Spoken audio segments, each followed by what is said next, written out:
Sige. Hindi ko kinakalimutan yung ginawa niya pang mawalwal sa akin. Ay, Ate Joan, pwede ba, kasi matagal ko na gusto ko to sabihin. Ito ba yung sinasabi mo? Ito ba yung, kasi, ito ba yun? Na ano?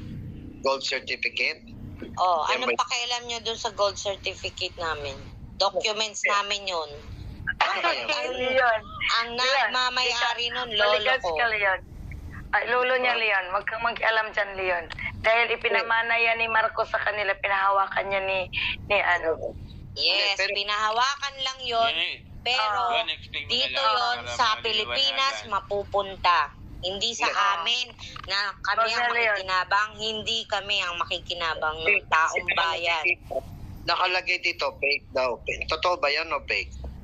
Natural, nilagyan ni Army Roldan ng fake yan eh. Wala naman sa inyo original copy. Nasa angkan namin eh. Nasa trustee namin eh.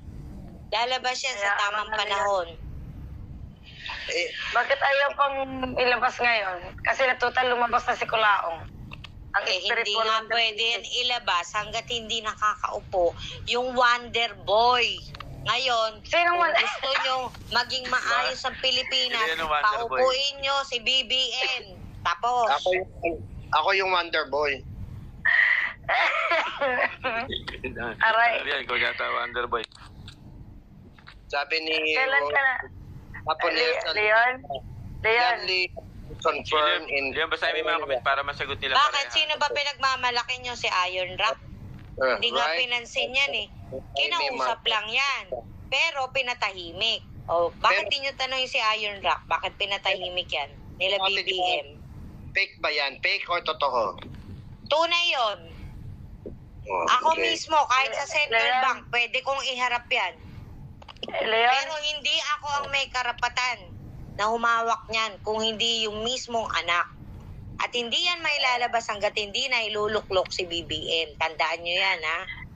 Leon, kung ikaw si Spiritual Wonder Boy, nasaan nakalagay ang microchip mo? Para dun sa Ano? Sa ilong, panigurado. Di naman, nasa ilong yung sa ilong, Sa ilong daw yung Sa ilong? Yung microchip. Meron ako nunal sa ilong. Labas mo na.